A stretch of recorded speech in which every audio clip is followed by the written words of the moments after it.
Na naman tayong another reaction video, yes. And this is, sandali, titingnan natin. Kakaiba ito. Kaya talagang tayo mga parents, yung mga kabataan yan, mga kabataan dyan, yung may kakayahan ba, please. Ito, manood, pakinggan nyo ito para may matutunan kayo at para maiwasan ninyo, okay? Na hindi tama na iasa natin ang buhay natin sa iba dahil hindi maganda yon, okay? Ito na siya. Babasahin natin. At ang pag-asa sa iba ay, sabi ko sa inyo, nagdudulot ito ng hindi magandang relationship sa inyong mga anak, sa inyong family members, at sa ibang tao. Okay? Ito. Sabi niya, to be born poor is to die poor.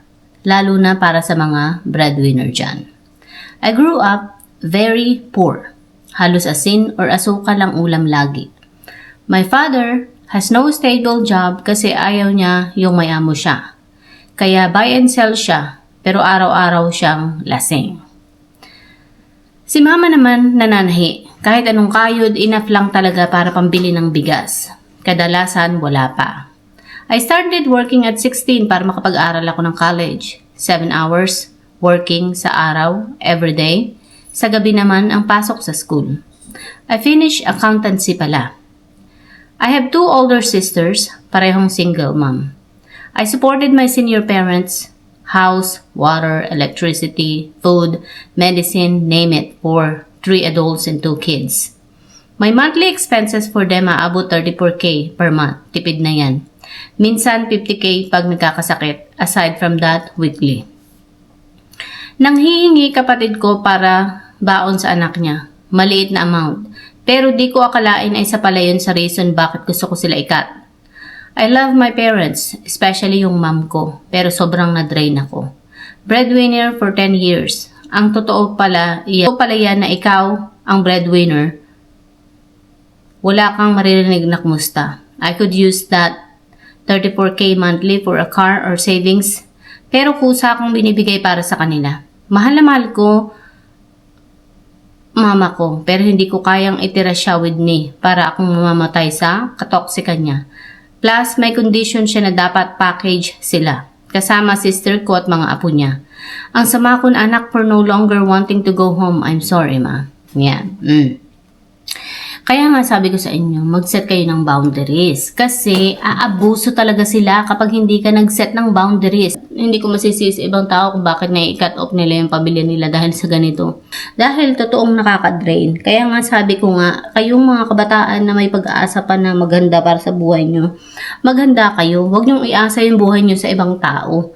Kung may kakayahan kayo, gawin nyo yun para sa sarili nyo, ihanda nyo yung sarili nyo. At kung magpapamilya kayo, siguraduhin ninyo na kaya ninyo.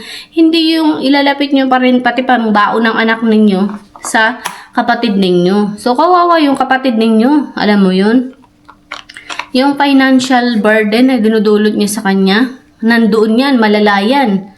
Imagine, nagpamilya ka, tapos bumalik ka pa rin sa mga magulang mo, sa bahay ng magulang mo, doon ko pa rin pala titira. So, isa pa yan, ha? So, isa pa rin kargo at gastos yan, di ba? Yun. Tapos, yung baon nga ng mga anak mo, hindi mo naisip yan. Tapos, sino pa rin nangihingan mo? Yung kapatid mo pa rin. So, talagang, hindi talaga maganda yan. Kaya, hindi ko masisisi yung kapatid ninyo kung bakit drain na drain siya. Dahil, kayo yung nande-drain sa kanya. Grabe. Ba't kaya parang ulang sila sa accountability. Alam mo yun? Sa ng responsibility sa buhay. Wala sila noon. Hindi kagaya dito sa Amerika na. Yun, talagang accountability is, ayan, nasa yan talaga sa'yo. Ikaw talagang gagawa niyan. Hindi ibang tao. At hindi maganda na iaasa mo ang buhay mo sa ibang tao. Talagang ikaw sa sarili mong gagawa noon. Hindi pwedeng iasa mo sa ibang tao. Yan. Grabe. Parang ito kasalanan din kasi ng nanay eh. Kinonsinti din yung mga anak na bumalik sa kanila tapos hindi naman pala sila makakayang maging responsible. Imagine, single mom na nga yung isa, gumaya pa yung isa. Alam na nga hindi nagkaigi, gumaya pa yung isa. O di dalawa na ang single mom. Ay naku, grabe.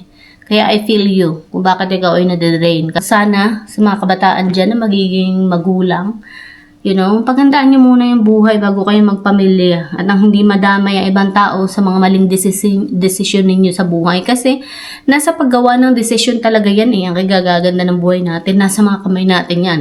Nasa mga desisyon natin yan. Hanggang sa muli, sana ay may natutunan kayo sa mga sinasabi ko. Okay, bye!